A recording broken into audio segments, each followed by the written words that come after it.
अस्सलामुअलैकुम to everyone and welcome to my YouTube channel Snowbirds biology.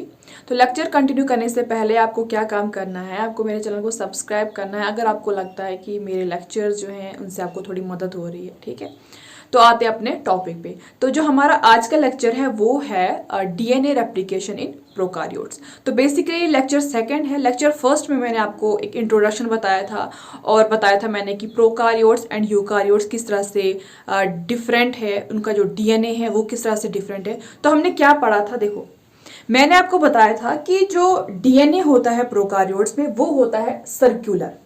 अब जब replication की बात आती है, तो सबसे पहले रेप्लिकेशन इनिशिएट होती है, डायरेक्टली नहीं कॉपीज बनती है। कहीं ना कहीं एक पॉइंट जो है रेप्लिकेशन में होता है जहां से रेप्लिकेशन स्टार्ट होता है, तो उस पॉइंट को कहते हैं ओराइसी, क्योंकि रैंडमली कहीं से भी रेप्लिकेशन स्टार्ट नहीं होगी। यहाँ मर्जी, अगर यहाँ पे ओराइसी है तो यहाँ से ही रेप्लिकेशन स्टार्ट हो गई। तो जो इनिशिएटिंग पॉइंट जो है वो ये है। फिर मैंने आपको बताया था कि ओराइसी के अंदर जो रीजन है उसके अंदर क्या सीक्वेंस है। देखो जब ओराइसी को हमने इस तरह से खोला तो हमने देखा इसके अंदर दो टाइप के सीक्वेंस है। एक हो गया 9 मर, दूसरा हो गया 13 मर। तो 9 मर इसको क्यों कहते हैं, वो इसलिए कहते हैं क्योंकि इसके अंदर जो सीक्वेंस है, इसके अंदर जो बेस पेयर है वो है 9, इसके अंदर भी 9 है, ये सेम है और ये कितनी बार रिपीट हो रहे हैं, 4 बार रिपीट हो रहे हैं। यहां तक आपको समझ में है इसको 9 मर क्यों कहते हैं, क्योंकि इसके अंदर 9 बेस पेयर है और ये 4 बार सेम जो है रिपीट होते जा रहे हैं, इसलिए इसको 9 मर कहते हैं।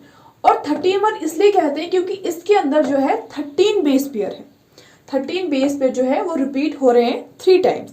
यहां तक आपको समझ में आया। और मैंने आपको प्रीवियस लेक्चर में बताया था प्रोटीन्स के बारे में, एंजाइम्स के बारे में, जैसे डीएनए ए, बी, सी, डीएनए जी, एसएसबी प्रोटीन्स, इनके बारे में आपको मैंने थोड़ा सा बताया था। तो इस लेक्चर में हम देखेंगे कि वो जो प्रोटीन्स मैंने आपको बताए वो वर्क कैसे करते हैं। तो हमारा जो लेक्चर है वो है इनिशिएशन। देखो 3 स्टेज होती हैं, ये मैंने आपको बताया था। पहली हो गई इनिशिएशन, नंबर सेकंड हो गई इलोंगेशन एंड नंबर थर्ड हो गई टर्मिनेशन। इनिशिएशन मीन कि स्टार्ट कैसे हो रहा है रेप्लिकेशन, इलोंगेशन मीन्स कि अब बढ़ कैसे रहा है, वो कॉपीज कैसे बन रही है, और टर्मिनेशन मीन्स कि अब रेप्लिकेशन का एंड कैसे होगा। तो ये हम पढ़ रहे इनिशिएशन। ओके, तो ये आपको समझ में आया 9 मर 13 मर, क्योंकि जो एक्चुअल जो काम है वो इन्हीं 2 स्ट्रैंड्स पे होगा, 13 मर और 9 मर पे। ओके, देखो डीएनए ए एक ऐसा प्रोटीन है जिसको बाइंड होना है 9 मर के साथ। ठीक है, ये सेल के अंदर है और इसका जो काम है वो ये है कि वो ढूंढता है कि ओरिजिन ऑफ रेप्लिकेशन कहाँ है, वो ओरिजिन ऑफ रेप्लिकेशन कहाँ पे है जहाँ पे मुझे बाइंड होना है और इनिशिएट करना है ये चीज़। तो वो जब जाता है वहाँ पे, पहुँचता है 9 मर के पास, बाइंड होता है लेकिन डिसोशिएट हो जाता है। ऐसा क्यों? क्योंकि उसके पास एटीपी नहीं है। विदाउट एटीपी डीएनए ए जो है वो बाइंड हो ही नहीं सकता है। जैसे आपका फोन है, अगर फोन आपका डेड है, वो मतलब रात को आपने चार्ज ही नहीं रखा है, तो सुबह तो ऑन नहीं होगा, वर्क नहीं। आपके पास फोन है, फोन आपका डीएनए ए है, लेकिन जो चार्जर है आपका, जो इलेक्ट्रिसिटी जो वहां से चार्ज हो रहा है वो आपका एटीपी है। ठीक है, जब तक इसके पास एटीपी नहीं होगा ये बाइंड नहीं हो पाएगा अच्छे से। इसलिए डीएनए जो है वो एटीपी के साथ बाइंड होके कहाँ जाएगा, 9 मर के पास, और यहाँ पे बाइंड हो और फिर अपना काम करना स्टार्ट करेगा। यहां तक क्लियर हो गया आपको। देखो जब ये यहाँ पे पहुंच गए, डीएनए यहाँ पे पहुंच गया एटीपी के साथ, तो इसके बाद क्या होगा, इसके बाद जो है कॉइलिंग हो जाएगी, और ऐसी वैसी कॉइलिंग, सुपर कॉइलिंग हो जाएगी। देखो ये समझाने के लिए मैंने ये डायग्राम बनाई है। ये रहे डीएनए ए और इसने क्या काम कर दिया, इसने सुपर कॉइलिंग कर दी यहाँ पे डीएनए की। सुपर कॉइलिंग का मतलब हो गया एक कॉइल के ऊपर दूसरी कॉइल, मतलब काफी जम्बलिंग हो गई यहाँ पे।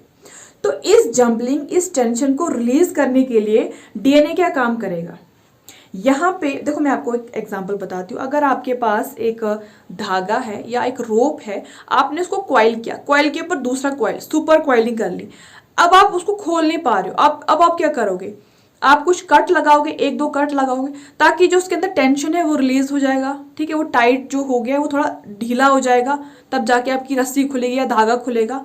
तो सेम यहाँ पे भी वही होगा, यहाँ पे भी कट लगेंगे और यहाँ पे जो इसका जो टेंशन है वो रिलीज हो जाएगा। तो डीएनए क्या हो जाएगा, मेल्ट हो जाएगा, डीएनए के स्ट्रैंड्स ओपन हो जाएंगे, अनवाइंड हो जाएगा।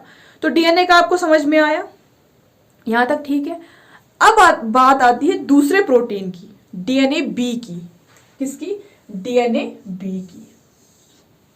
तो देखो ये आपको याद इजीली हो जाएगा, ए बी सीक्वेंस में चल रहा है, ए पहला और बी दूसरा। जो डीएनए बी है, देखो डीएनए ए कहाँ बैठा, 9 पे, और डीएनए बी कहाँ जाके बाइंड हो जाएगा, ये बाइंड हो जाएगा 13 पे, यहाँ पे डीएनए बी जो है वो यहाँ पे बाइंड हो जाएगा, देखो यहाँ पे। लेकिन उससे पहले मैं आपको एक चीज बता दूं, जब यहाँ पे सुपर कॉइलिंग हो गई तो इस टेंशन की वजह से क्या हो गया, ये जो 13 है ये इस तरह, एक सेकेंड,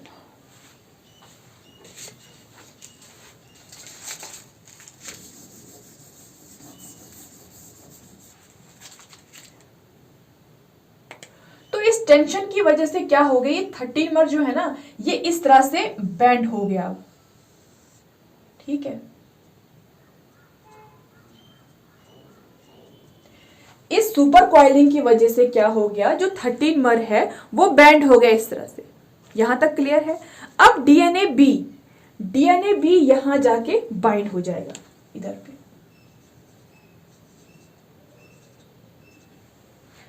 एक और बात मैं आपको बता दूं, जैसे यूकारियोट्स में आपने एंजाइम सुना होगा हेलिकेज।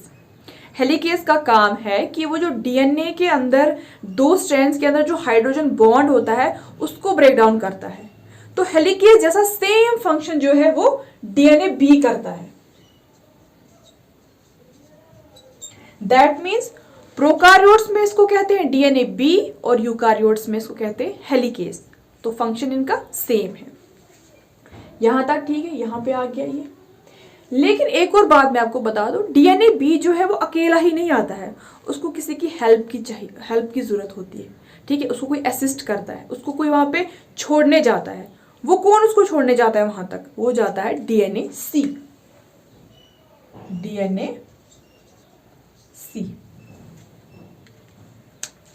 ठीक है।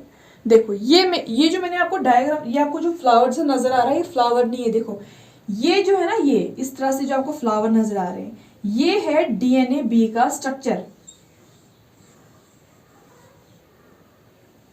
6 जो आपको ऐसे विंग्स नजर आ रहे हैं ये है डीएनए बी, और जो इसको कैरी करता है, जो इसको उड़ा के ले जाता है और यहाँ पे पहुंचाता है, वो यहाँ पे ये है, ये जो आपको ब्लैक डॉट नजर आ रहे हैं ये हो गए डीएनए सी।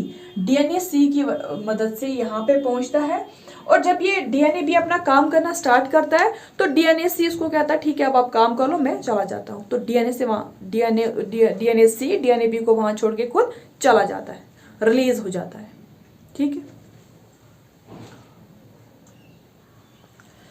अब एक और बात, एक बहुत जरूरी बात, कि जो 13 जो है ना, 13 रीजन, जो ये 13 रीजन है, मैंने इसकी जो डायग्राम है वो यहाँ पे ऑलरेडी बना दी थी, लेकिन मैंने फिर से ये डायग्राम बना ली, कोई बात नहीं, सेम है। ये वही बात है। यहाँ देखो ये सुपर कॉइलिंग हो रही है और ये जो है ये 13 है, ठीक है। ये दोबारा से मैंने ऐसे बना ली।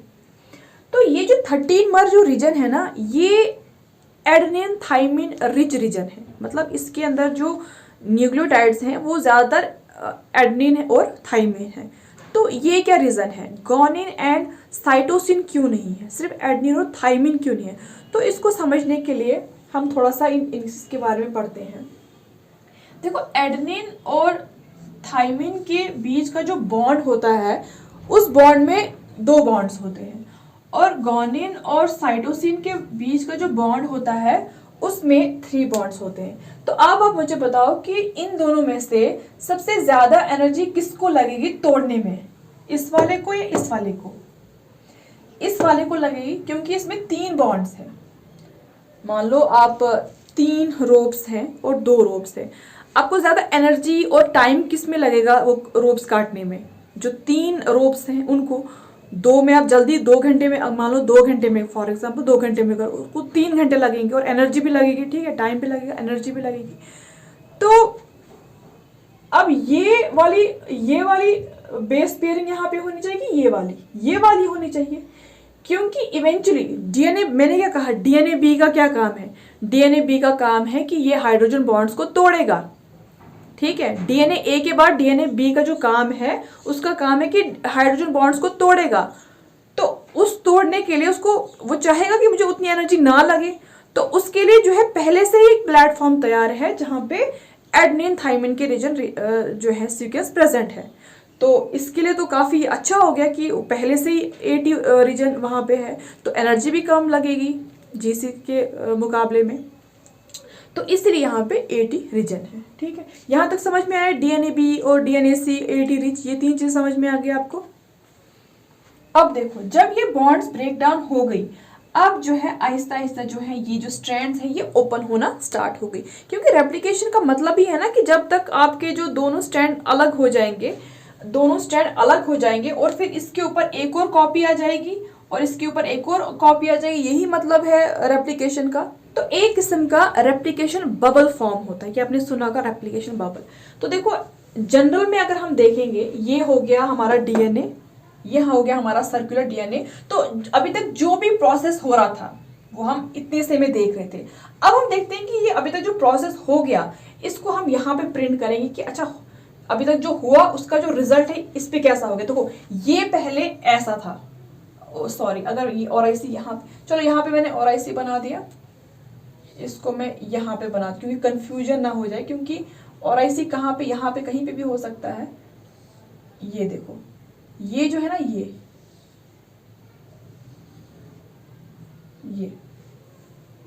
नहीं, ये देखो, ये और आई सी पहले ऐसा था, लेकिन अब यहाँ पे ये, ठीक है। तो उसी चीज को अगर थोड़ा हम और बारीकी से देखेंगे कि बेसिकली हो क्या रहा है, किस तरह से ऐसे ये जो सीक्वेंस है किस तरह से अनवाइंड हो रही है, तो ये देख लो। तो ये आपको पता है ये क्या है, ये है हमारा डीएनए बी, ये हो गया यहाँ से हमारा डीएनए बी। एक और बात देखो, जो हमारा ये प्रोकार्योटिक डीएनए है ये सर्कुलर है, तो रेप्लिकेशन कैसे चलेगी, तो रेप्लिकेशन दोनों तरफ से चलेगी, इस तरफ से भी चलेगी और इस तरफ से भी चलेगी। इसका मतलब जो रेप्लिकेशन है वो बाई डायरेक्शनल है, राइट साइड से भी चल रही है और लेफ्ट साइड से भी चल रही है। तो ये देखो, ये इमेजिन करो हमने एक इतना सा पीस लिया है इसका, और बाकी इस ऐसे करके, ऐसे टायर की तरह टायर का थोड़ा सा पीस हमने काटा है। तो ये देखो ये कैसे वर्क कर रहा है, ये है हमारा एंजाइम डीएनए बी, जो कि हेलिकेज है। तो ये इस तरफ से मूव हो रहा है और इस तरफ से जो बॉन्ड्स हैं ब्रेक डाउन होती जा रही है। और ये हमारे पास दूसरा डीएनए बी है जो कि इस तरफ चल रहा है और साथ साथ में हाइड्रोजन बॉन्ड को तोड़ता जा रहा है। तो इस चीज को बोलते हैं रेप्लिकेशन फॉर्क।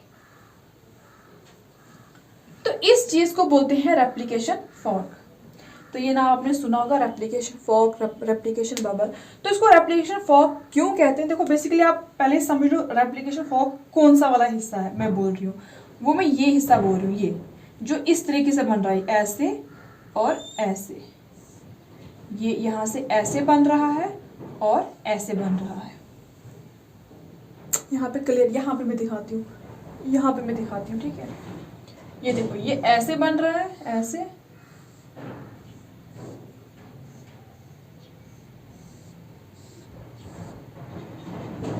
ऐसा हो रहा है ना, बॉन्ड्स ब्रेक हो रही हैं। कौन कर रहा है ये?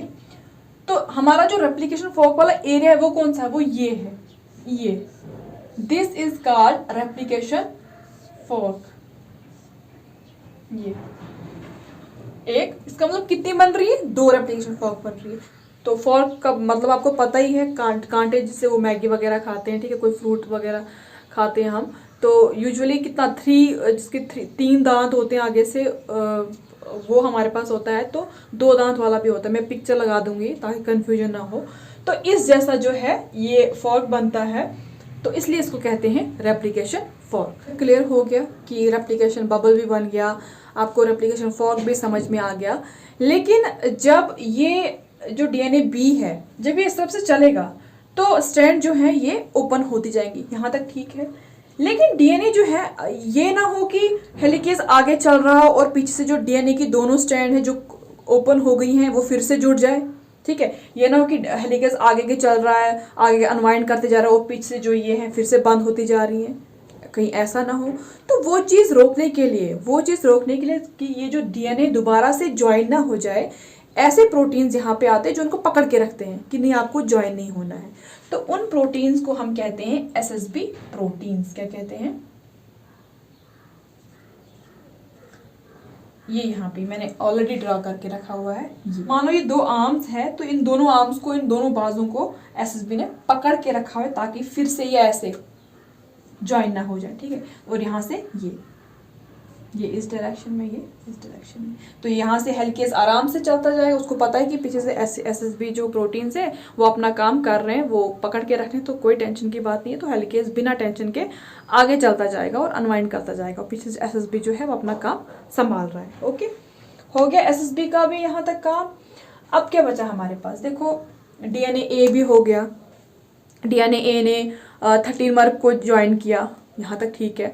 उसके बाद वहाँ पे उसने सुपर कॉइलिंग स्टार्ट कर दी, ठीक है। और उसको मेंटेन करने के लिए, उसको रिड्यूस करने के लिए, वो टेंशन रिलीज करने के लिए वहाँ पे थोड़े से कट्स वगैरह लगे, डीएनए मेल्ट हो गया, वहाँ तक ठीक है। फिर डीएनए बी आया जो कि हेलिकेज है, जिसका काम है कि डीएनए को अनवाइंड करना। वो यहाँ पे आ गया 13 मर पे, और यहाँ पे जो है जो कि 80 रिच रीजन है, वहाँ पे हाइड्रोजन बॉन्ड्स ब्रेक डाउन कर दी और डीएनए स्ट्रैंड ओपन हो गई। तो इसको अच्छे से समझने के लिए हमने देखा फिर इस तरह से कि ओपन होती कैसे है। तो हमने देखा यहाँ पे ये देखो डीएनए हेलिकेज। हाँ, एक और बात, डीएनए बी को कौन साथ लाया था? डीएनए सी यहाँ पे।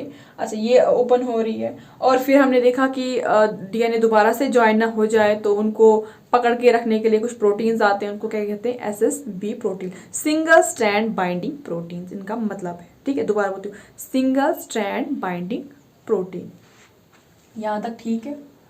उसके बाद आता है एक और प्रोटीन, एक और एंजाइम जिसको बोलते हैं डीएनए जी। देखो यूकारियोट्स में एक एंजाइम है जिसको प्राइमेज कहते हैं। तो प्राइमेज का जो काम है बिल्कुल मिलता जुलता है डीएनए जी से, डीएनए जी जो कि प्रोकारियोट्स में है। तो इसका बेसिकली काम क्या है? देखो इनिशिएशन के एंड तक हम पहुंच गए हैं अब, ठीक है। इनिशिएशन का जो अब एंड हो रहा है, अब इलोंगेशन की तैयारी हो रही है, लेकिन इनिशिएशन को हमें थोड़ा एंड करना है। देखो स्ट्रैंड्स खुल गई हैं, डीएनए स्ट्रैंड्स ओपन हो गई हैं। अब दूसरा काम क्या है? दूसरा स्टेप ये है कि उसके ऊपर एक और कॉपी बनेगी। लेकिन वो कॉपी बनेगी कैसे? क्योंकि डीएनए जो है ऐसे ही मतलब खुद से तो नहीं बनाएगा ना कुछ तो होना चाहिए ना, कुछ फाउंडेशन वहाँ पे, कुछ बेस होनी चाहिए। क्योंकि जो इसका जो इम्पोर्टेंट एंजाइम होता है डीएनए पॉलीमरेज 3, जो इसका मेन हीरो है, डीएनए रेप्लिकेशन का जो मेन हीरो है वो है डीएनए पॉलीमरेज 3। ये जो है मतलब इसका रोल काफ़ी इंपॉर्टेंट है। इसको मतलब जो नई स्ट्रैंड बनानी है, नई स्ट्रैंड का मतलब क्या हो गया कि स्ट्रैंड किसकी बनी है? न्यूक्लियोटाइड्स की, मतलब कि इसको न्यूक्लियोटाइड्स ऐड करते जाना है। तो ये ऐसे ही फ्री में नहीं आएगा, ये वो इसकी डिमांड है। ये बोलता है कि मुझे 3OH आप ला के दो तो फिर मैं अपना काम स्टार्ट करूँगा, अगर नहीं है तो मैं नहीं आ पाऊँगा, ठीक है। It's enable to come there and start replication to add nucleotides there. तो वो 3OH कौन लाएगा? ठीक है, आप मेरी बात समझ रहे हो?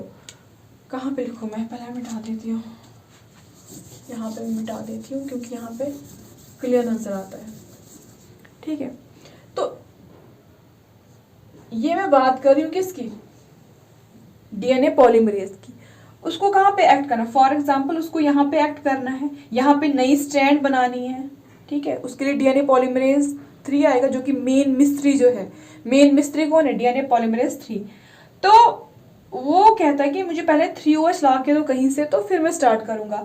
तो मान लो अब उसको यहाँ से ऐड करनी है न्यूक्लियोटाइड, तो 3OH उसको यहाँ पे चाहिए। तो 3OH एंड कौन ला के देगा उसको? वो ला के देगा ये प्राइमेज। कौन ला के देगा? प्राइमेज। प्रोकारियोट्स की अगर हम बात करेंगे तो डीएनए जी, यूकारियोट्स में प्राइमेज नाम रखा हुआ है इसका। तो डीएनए जी क्या काम करेगा? ये बनाएगा आरएनए के कुछ न्यूक्लियोटाइड्स, यही कोई 8-10, हाँ ज़्यादा नहीं बनाएगा, बस ये 8-10 न्यूक्लियोटाइड्स बनाएगा जो कहाँ से स्टार्ट हो रहे हैं, 3OH से। ठीक है, कहाँ से, 3OH से। तो ये DNAG जो है ये सारा बंदोबस्त करेगा, ये यहाँ पे 3OH स्टार्ट करके देगा, 3OH, और इसके साथ न्यूक्लियोटाइड्स होंगे। सिर्फ 3OH नहीं होगा ना, मतलब वो जो न्यूक्लियोटाइड्स है उन्हीं के साथ तो 3OH लगा होगा ना, तो वो प्रोवाइड करके देगा। तो इस चीज को क्या बोलते हैं, इसको कहते हैं प्राइमर। इस सीक्वेंस को कहते हैं प्राइमर, क्योंकि ये स्टार्टिंग पॉइंट है। प्राइम का क्या मतलब होता है, पहला, यहां से ही जो है स्टार्ट हो रहा है रेप्लिकेशन, तो इसको कहेंगे प्राइमर। ठीक है, तो इसके बाद ही जो है डीएनए आएगा, डीएनए पॉलीमरेज आएगा, और फिर जो है अब डीएनए पॉलीमरेज ने जब देखा अच्छा यहाँ पे 3OH एंड है तो मैं आ जाता हूँ, तो फिर इजीली जो है अपने न्यूक्लियोटाइड्स को ऐड करेगा। तो ये जो चीज़ है ना, ये तो मैंने अभी आपको ऐसे बता दिया, लेकिन ये जो चीज़ है ये हम जो इसका दूसरा स्टेप है इलोंगेशन, उसमें हम अच्छे से पढ़ेंगे कि डीएनए पॉलीमरेज कैसे वर्क करता है, कौन उसकी हेल्प करता है, कितने टाइप्स हैं, किस तरह से आगे चलता है। और फिर उसका तीसरा स्टेप है जो तीसरे लेक्चर में होगा, उसमें हम पढ़ेंगे टर्मिनेशन के बारे में, क्योंकि इसका एंड भी तो होना है ना। क्योंकि अगर यहाँ से ऐसे कॉपी चलेगी, एक टाइम आएगा कि ये मतलब इस पुरानी कॉपी होगी, ये इसकी नई कॉपी, इस तरह से होंगी ये ऐसे, तो इसको बाद में निकलना भी है, ये अलग से एक सर्कुलर डीएनए बनाएगा, ये नई कॉपी होगी बिल्कुल जो इसकी मतलब कम्प्लीमेंट्री बेसिस होंगे इसके, तो ये अलग से सेपरेट हो जाएंगे। तो ये कब होगा, ये होगा टर्मिनेशन में। तो यहाँ तक आपको समझ में आ गया, ठीक है, ये आपको समझ में आ गया। तो रिपीट मैंने पहले ही कर लिया है। तो जो हम प्राइमेज का जो फंक्शन है वो हम फिर से देखेंगे इलॉन्गेशन में। तो आज का वीडियो यहाँ तक ही। तो आप कमेंट बॉक्स में बोल सकते हो कि आपको इसमें क्या समझ में नहीं आया, क्या क्या चीज़ समझ में नहीं आई, या आप सजेशन दे सकते हो कि मुझे किस चीज़ में इम्प्रूवमेंट करने की ज़रूरत है। So thank you.